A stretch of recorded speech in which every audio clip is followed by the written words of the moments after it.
Hi, welcome back to the channel. Today I've got something quite different from the usual video that I put out. I'm going to talk to you about an experience that I had yesterday. We were approached by a potential new client.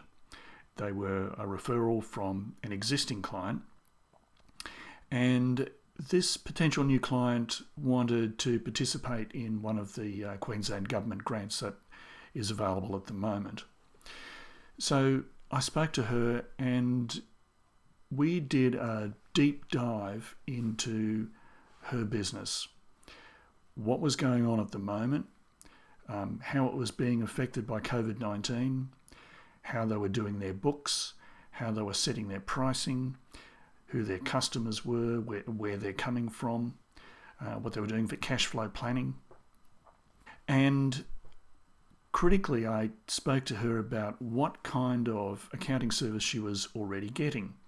Now, she said to me that her existing accountant didn't want to do the application, he didn't have time to do it, and just told her to go off and do it herself.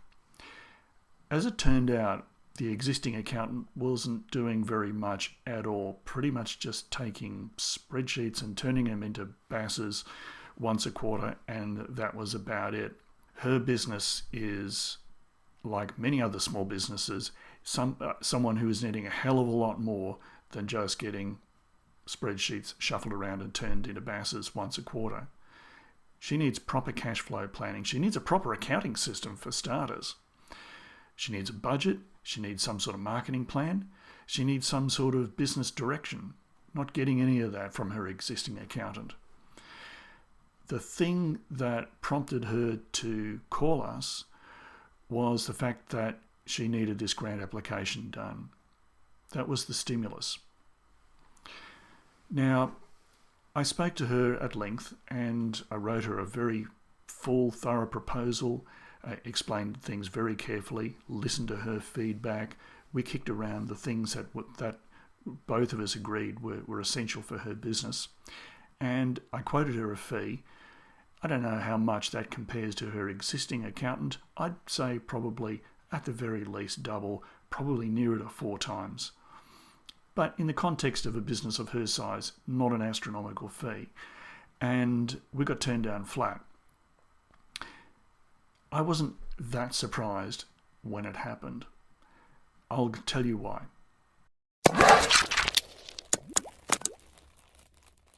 You first have to go back to the concept of prices. Businesses fall into either of 2 categories. There are the price setters and the price takers. Price takers are people like farmers. If you're growing wheat, if you're growing wool, you send that wheat or you send that wool off to auction and you take the price that you're given. End of story. That's not most businesses though. Most businesses actually set the prices for whatever goods or services that they're selling. Woolworths can charge $2 for a can of baked beans, or they can charge $2.20. It's up to them. And for most of you, that's also the case.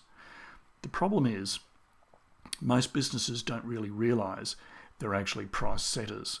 They still think like the farmer growing wheat, that they just have to take the price that the market dictates. Reality, it's not exactly like that. And the reason that it's not exactly like that is because it misses out the one critical ingredient, and that's the concept of value. So what's value? Well, first of all, value is not a tangible thing. Nobody makes value. Value is an idea. It's in the head of the customer or the potential customer. It's a concept for them, and it's different for every person. Let me give you an example. A couple of years ago, I was in Melbourne. I went into a very high-end supermarket, and there were packets of dried pasta there, linguine or something it was, and 250-gram packet of linguine, $14. My eyes nearly dropped out of my head. Yeah, it wasn't a mistake. It was $14, and people in that leafy Melbourne suburb were quite willing to go and pay that $14 for one of those packets of linguine. There were $7 being charged for 100 grams of salt. You know, it's salt, people. You know, it's sodium chloride. They dig it out of hills. That illustrates the concept of value. It's an idea in people's head. And it's easy to laugh at these things, but we all have completely different ideas of value in our minds. What is fantastic value for somebody is total junk for somebody else, and vice versa. So that brings me back to why it is that I didn't succeed with this client. And looking at it in retrospect, it's not that difficult to understand. It's easy for me to say, well, maybe I just didn't communicate the value to them adequately. Maybe my sales pitch wasn't right. But I wasn't really there to give a sales pitch. I was there to communicate to them what it is that I felt that they needed. And after several decades in accounting, I got a pretty good idea what it is that most small businesses need from an accountant, I would hope, by this point. But the problem that I had in being able to communicate to them that basic idea is that they were not in a place where they were going to be receptive to it. Now, how do I know this? Well, the clue is in the timing. They came to me when they needed something that was over and above what their existing accountant was willing to provide. This is not something that was built up to over time. It came quick and fast. It was an instantaneous, instinctive reaction for them. There's this thing called the framing effect. The framing effect works when somebody sees something that they perceive of some sort of value, and there is a frame around that. And that frame is usually a price. They're accustomed to paying a certain price for what they see as a certain product or a service, and for them that product or service is accounting services. So when I come along and say to them, look, you need all of these extra things that are outside what it is that you're getting already, and they're not just nice things to have, they're things that you absolutely need to have. It doesn't matter that intellectually they know that, intellectually they understand it. The problem is they haven't yet internalized it. It hasn't actually gone in there, not so much into their brain, but into their gut. They don't really get that value proposition. You're going to find very often that there are customers that are just too hard to get because communicating that value proposition to them is going to take more effort, more energy out of you than you can ever possibly deliver. And sometimes not getting that customer is going to be a blessing for you and a blessing for them. These people were essentially anchored, framed within a crap service. They weren't satisfied with it, but they were not so dissatisfied that they were willing to break out and willing to internalize the idea of something better. They only came to me when they needed a grant. Sadly for them, they haven't internalized it. They're going to continue with their crap accountant and they're going to get poor quality service and they're not going to get their grant.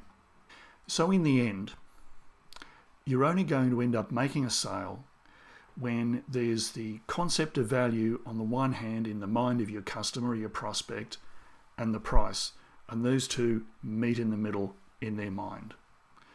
Customers aren't going to buy something for which the price is greater than the perceived value. And customers are equally suspicious when they perceive value in something but the price is too low. Quite often a low price will turn off customers as well. Would you get a heart transplant from a cut price surgeon?